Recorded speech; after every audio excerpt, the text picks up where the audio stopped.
বোনদের নিয়ে বিশেষ আয়োজন।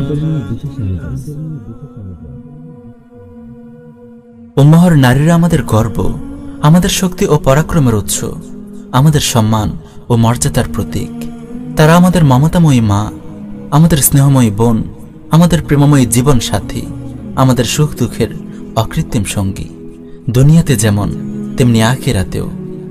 মুসলিম উম্মাহর সৌভাগ্য, কল্যাণ ও সাফল্য অনেকাংশেই নির্ভর করে উম্মাহর নারীদের উপর। তারাই এই উম্মাহর পাওয়ার হাউস। যুগে যুগে উম্মাহর নারীরা অগণিত পুণ্যময় সন্তান উপহার দিয়েছেন এই উম্মাহকে, যারা আল্লাহর জামিনে আল্লাহর রাজত্ব কায়েম করেছে, পৃথিবীর বুক থেকে শিরক, কুফর ও নাফরমানিকে ঝেঁটিয়ে বিদায় করেছে, মানব জাতিকে চিরশান্তি ও অনন্ত কল্যাণের পথে পরিচালিত করেছে। উম্মাহর বিনির্মাণে নারীদের সক্রিয় অংশগ্রহণের কোনো বিকল্প নেই। তাদেরকে বাদ দিয়ে উম্মাহ কখনো সাফল্যের পথে চলতে পারে না। কিন্তু অত্যন্ত দুঃখের বিষয়, সালাফের সোনালী যুগে শিক্ষা দীক্ষা ও তালিম তারবিয়াতের মাধ্যমে মুসলিম নারীদের যেভাবে তিলে তিলে গড়ে তোলা হতো, তেমনটি আজ করা হয় না। ফলে আজ উম্মাহর নারীরা নানা অধপতনের শিকার হচ্ছে।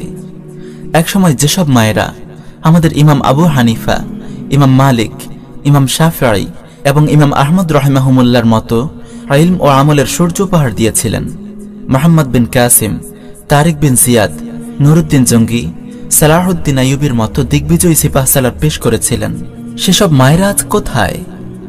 আজ খুবই প্রয়োজন উম্মাহর বীরপুরুষ নারীদেরকে, যারা মুসলিম উম্মাহকে কোন সালাহুদ্দিন উপহার দেবে।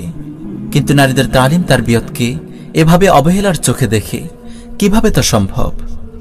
অনেকদিন থেকেই বোনদের জন্য সংক্ষিপ্ত পরিসরে কিছু কাজ করার কথা আমরা ভাবছিলাম। আমাদের সাধ্যের মধ্যে আমরা বোনদের জন্য কি করতে পারি, সেই ভাবনা থেকেই আমরা শুরু করতে যাচ্ছি বোনদের নিয়ে বিশেষ আয়োজন সালিহাত। ইনশাআল্লাহ আল্লাহর তৌফিক শামিল হাল হলে আমরা এই চ্যানেলে আলোচনা করব বোনদেরকে নিয়ে, তাদের তারবিয়াহ ও তাজকিয়ার বিভিন্ন দিক নিয়ে, তাদের দাম্পত্য জীবন নিয়ে, তাদের সন্তান প্রতিপালন নিয়ে, তাদের দৈনন্দিন জীবন নিয়ে। প্রিয় বোনদের বারবার স্মরণ করিয়ে দেব তাদের পূর্বসূরীদের কথা, ইসলামী সভ্যতার বিনির্মাণে তাদের গৌরবময় অবদানের কথা, দ্বীনের প্রতি তাদের দায়িত্বের কথা।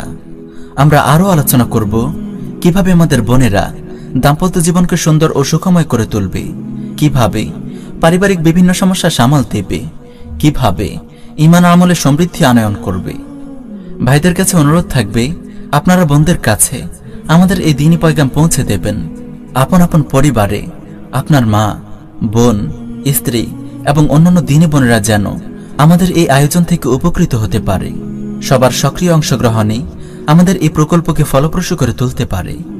পরিশেষে দোয়া করি, হে আল্লাহ, আমাদের অক্ষমতা ও অযোগ্যতার কারণে বোনদের জন্য আমরা কিছুই করতে পারিনি। এই ছোট্ট কাজটি হলেও আপনি আমাদের পক্ষ থেকে কবুল করুন। হে আল্লাহ, আমরা নিয়ত করেছি, পরিপূর্ণতা দেওয়ার মালিক আপনি। আমরা আপনার কাছেই তৌফিক চাই।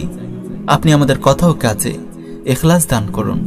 আমাদের এই ক্ষুদ্র আমলগুলোকে কিয়ামতের দিন আমাদের নাজাতের ওয়াসিলা বানিয়ে দিন। আমিন ইয়া রাব্বাল আলামিন।